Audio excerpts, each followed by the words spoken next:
Now it's time to spotlight a few of the bigger storylines in today's market. And we're looking at AMD and Boeing. So joining us with more is Caleb Silver. He's editor-in-chief of Investopedia. Thank you for joining the show, Caleb. Happy to be here. Absolutely. Now we want to kick off with AMD. It's got some new products, but is it still playing catch up to Nvidia? And are there a few analysts who feel like this one has a lot more room to grow? Do you agree?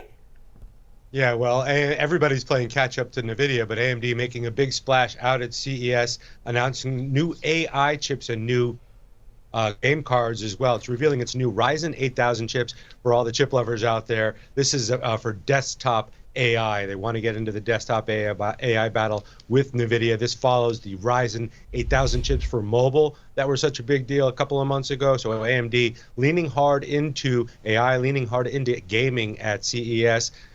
Investors have been favoring Nvidia, but both stocks have done incredibly well over the past year. AMD up well over 100%, but we know what happened in Nvidia. But it's also announcing this Radeon RX 6000 graphics chip for gaming. Gaming is Nvidia's playground there, so AMD making an aggressive move to get in there at CES, but Nvidia not sitting back, also announcing some new upgrades to its chips. The battle for AI on desktop, on mobile, and in gaming is on in full force.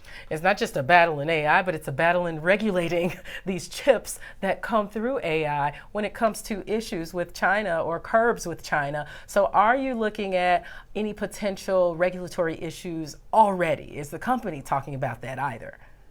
Not quite yet, but we got to look in the special risk factors when they report earnings later this month. We know that's always an issue, and it's been ratcheted up in the past several weeks by the Biden administration. But this has been going on for years and years. Now, with chips being really the transports and the currency of the 21st century, there's much more focus on those, especially with potential espionage and potential concerns with what's going on with China. So this is always going to be in the spotlight. But look at the chip sector over the past year, one of the best performing sectors. Nvidia, obviously, AMD leading the way there. Intel also having a pretty strong year. Okay, we'll keep our eye on it. But we also have, of course, this massive story happening with Boeing. Shares right now still lower. It's coming further and further from that 52-week high. What's the feeling from investors about Boeing as a stock investment right now, given all these more recent issues, really piled on top of the earlier ones? Yeah, well, the feeling was pretty good up until last Friday when they had that big blowout on the Alaska Airlines 737 jet. What's the fallout? We have 171 planes grounded by the FAA. United and Alaska Airlines finding loose hardware on the 737s that they've been inspecting. That's not a great sign. Boeing holding an all-hands safety meeting right now, led by the CEO, to try to get it all out in the air and talk about what went wrong and what they plan to do going forward. But if we're talking about more plane groundings, we're talking about this potentially costing Boeing a lot of money. And it is coming off of a really strong year, one of its strongest years ever, I believe, for deliveries. 528 planes delivered last year. Backlog is huge. Booked 1,314 new orders. So the stock was up 20%, but now it's down around 10, 11% since the incidents on Friday. Momentum totally caved on Boeing right now. And it could have happened at a worse time because Boeing just got all those orders from the Dubai Air Show as well. And so they were really trying to hit their stride. There were orders coming in for the 737. And then this happens.